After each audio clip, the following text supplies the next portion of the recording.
Hey everybody! Today we're going to be reading chapter 7 of 1 Samuel. And after we get done reading scripture, I'm going to explain what I think about it, how I feel about it. And I'm not an expert in scripture at all, so please do not lean on my understanding, but trust in the Lord for understanding and for guidance. And if I mispronounce any names, places, people, words, anything like that, I do apologize. And as always, I'm reading from my Bible. It's the New Living Translation for those who want to follow along. And without further ado, let's get started. So the men of Kiriath-Jearim came to get the ark of the Lord. They took it to the hillside home of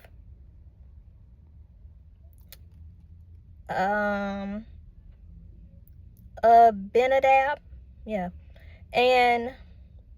and ordained Eleazar his son to be in charge of it.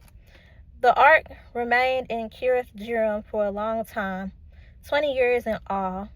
During that time, all Israel mourned because it seemed the Lord had abandoned them.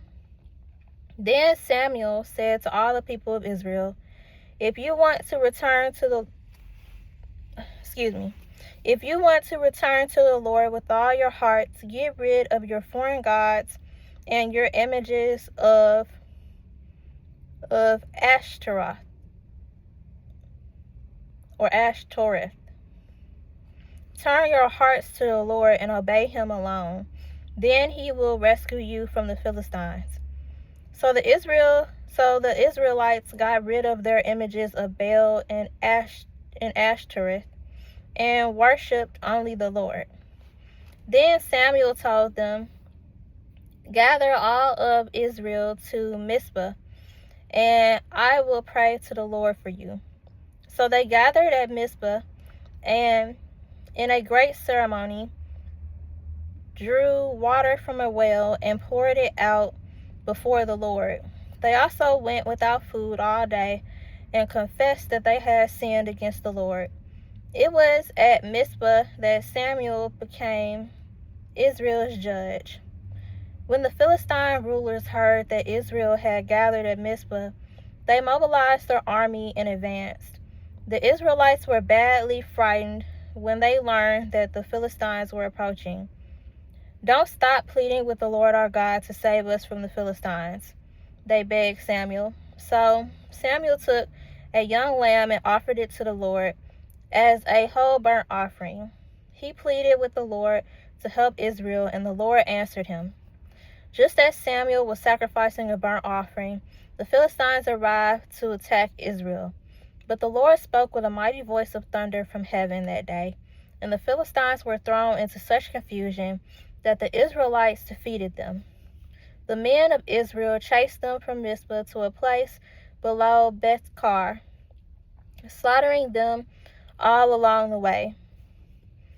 Samuel then took a large stone and placed it between the towns of Mizpah and Jeshanah. He named it Ebenezer, which means the stone of help. For he said, Up to this point the Lord has helped us. So the Philistines were subdued and didn't invade Israel again for some time. And throughout Samuel's lifetime, the Lord's powerful hand was raised against the Philistines. The Israelite villages near Ekron and Gath that the Philistines had captured were restored to Israel, along with the rest of the territory that the Philistines had taken. And there was peace between Israel and the Amorites in those days. Samuel continued as Israel's judge for the rest of his life. Each year he traveled around, setting up his court, first at Bethel, then at Gilgal, and then at Mizpah. He judged the people of Israel at each of these places. Then he would return to his home at Ramah, and he would hear cases there too. And Samuel built an altar to the Lord at Ramah. thus ends the reading of chapter 7 of 1 Samuel. So, I love how all of the judges, all of the prophets, all of the disciples, just all of these righteous, men and women, of God, I love how they were obedient to him. They were always obedient to the Lord and always did what the Lord said. They always consulted the Lord, in anything that they did. It's just great, and I just aspire to be like them. And I want to obey the Lord all the time. Like, even when he gives me like a little idea in my head, something that I need to do, I want to do that. Like, for example, it was a time where, dang, it's like I thought of it this morning. It was a perfect example. I thought of it this morning. Like, it was a time in my life in the past, and when I say in the past, like, within the 3 years, within the 3 years of me following Christ, it was a time where the Lord basically gave me this idea to do something. It was, oh yeah, okay, so like I was doing a school assignment, right? I was doing a college assignment. It was like a project, like we had to do a presentation where we had to address a committee, and we had to basically explain to them, why we wanted our program or whatever to, like, basically why we wanted our program or our bill or whatever to pass or something like that. Like, we had to address the committee. It was a politics class. So basically, the professor did not give the students like a video to watch or anything like that in order for us to know exactly how we were supposed to present, our case to, the committee. So it was like we didn't know exactly what needed to be said during the presentation. It's like we knew that we were supposed to talk about our case, and it was supposed to be X amount of minutes long, because committees only have, they have such little time to listen to your case, so like it was like a 2-minute presentation or whatever. So like we were trying to, like, everybody was trying to figure out exactly, what needed to be said. Like, how does a committee meeting, work? So other people took it upon themselves, other peers, fellow classmates, they took it upon themselves to watch a video, to see how a committee meeting would go. So that way they knew exactly how they were supposed to start off their presentation, what all they were supposed to say in their little introduction and stuff, And I had that same idea. Like, the Lord gave me that idea. He was like it was just an idea. It was just a thought that came in my head that I needed to watch a YouTube video on how, committees, how a committee meeting goes. In all honesty, I didn't feel like doing all that. I can't remember what all I had going on during that time or whatever. All I know is that I just strongly didn't feel like doing that, and I didn't do it. But when it was time for us to give our presentations and stuff, all of our class, the whole class, told the professor that, hey, we did our best on these presentations, like, before we present, we just want to let you know, we did our best, because you didn't give us like any really guidelines on what all you was looking for. You didn't really give us, like, you didn't tell us exactly what you wanted us to say during these, like you didn't give us an outline on what to say, during this 2-minute presentation, to a committee. Like, we all had to go watch videos, like, on our own. Like, you didn't even provide a video for us to see what a committee meeting looked like and what you was, expecting. Because, you're going to be grading this, looking for certain things, but you didn't let us know what you know, like, you didn't let us know what you was looking for. So the professor was like, she was going to take that into consideration and everything, when she grades. So I think I had to go first or something. I don't know. I was like, I know I was one of the first few people, that went up there and presented. And I presented and stuff. And then I remember that one of my teacher's critiques, one of her comments, when she did grade my my presentation, was that, my introduction, that I was missing, things that I should have, said in my introduction. And I'm looking like, that's not what your instructions said on the syllabus for how we was supposed to do this.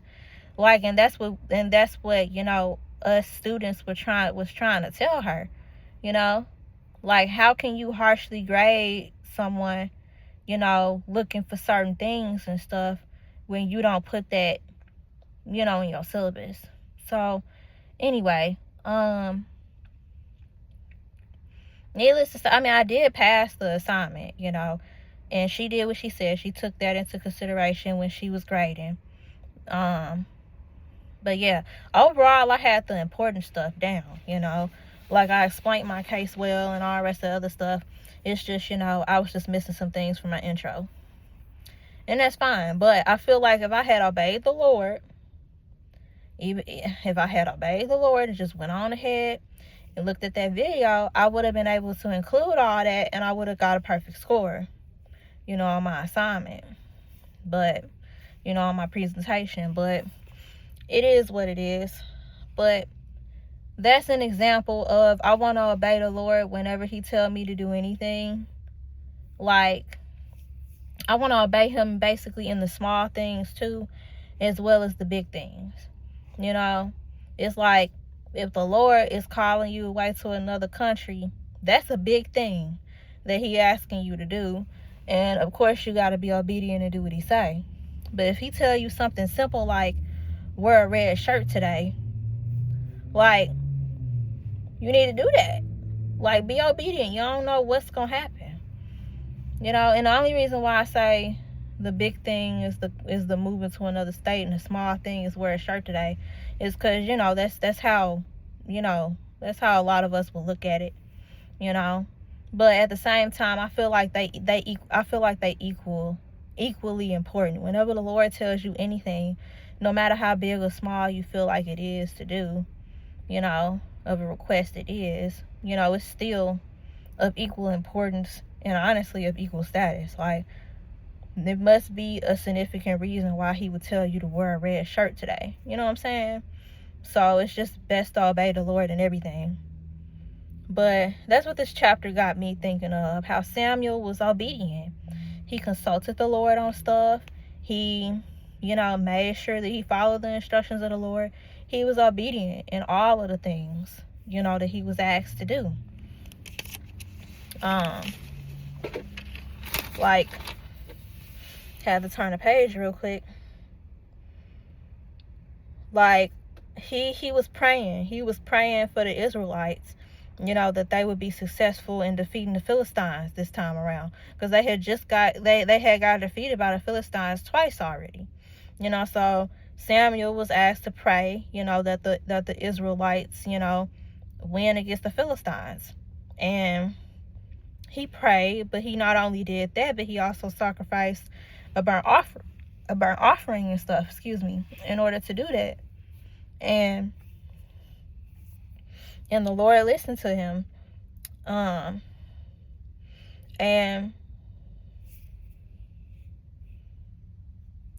the Lord rescued them from the Philistines. Like, Samuel was obedient.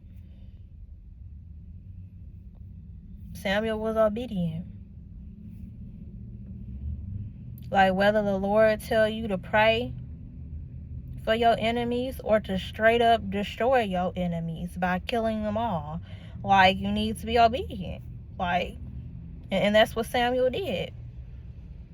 And I came up with them 2 examples because honestly I was thinking about all the different prophets and stuff and everything, or the different judges and stuff, and how like they had to pray for Israel or pray for their enemies, or I don't know, they had to pray, or they was told to destroy their enemies or do something like that, Like, how like when it come down to following the Lord, sometimes you'll have to physically help a person, and sometimes all you can do is pray. All you can do is pray for them. Like, it take a lot to pray for a person. It do. Like, it take a lot to pray for a person, especially if they your enemy. Especially because that's how you're supposed to love your enemies. You're supposed to pray for them and stuff. But like, it take a lot to pray for a person, especially if you don't particularly like them for whatever reason, because they, sinned against you or whatever. Like, it take a lot to pray for your enemies. But I feel like it take a lot more, for you to physically, be there and do stuff for your enemies when you straight up don't feel like it. Like, I'm not gonna lie to you. It's been plenty of times where people have asked me to do things, and I just straight up did not want to do it. But I went on ahead and did it anyway, because it was out of love for them, because I knew they needed help. I'm sorry. Because I knew they needed help. And, just showing love to people, being there for people or whatever. And it's just, it's hard. It's hard being there for people when they done you wrong and stuff. Especially if you know their character and everything, and you feel like what they asking you to do is something that they could be doing or whatever. But it is what it is. You just get tired of helping certain people, you know what I'm saying? But you do it out of love. I love praying for people, though. I really do. I really do love praying for people, because first of all, I'm a struggling college student. I don't have no money, no resources, I don't have no way to help you other than prayer. Like, I just don't. And I'm pretty sure that if I did have the resources and everything, if these people that I'm thinking of, if they knew I had the resources, they run me dry and still be asking for help, still expect me to help. Like I'm tired of helping. I'm tired of helping certain people.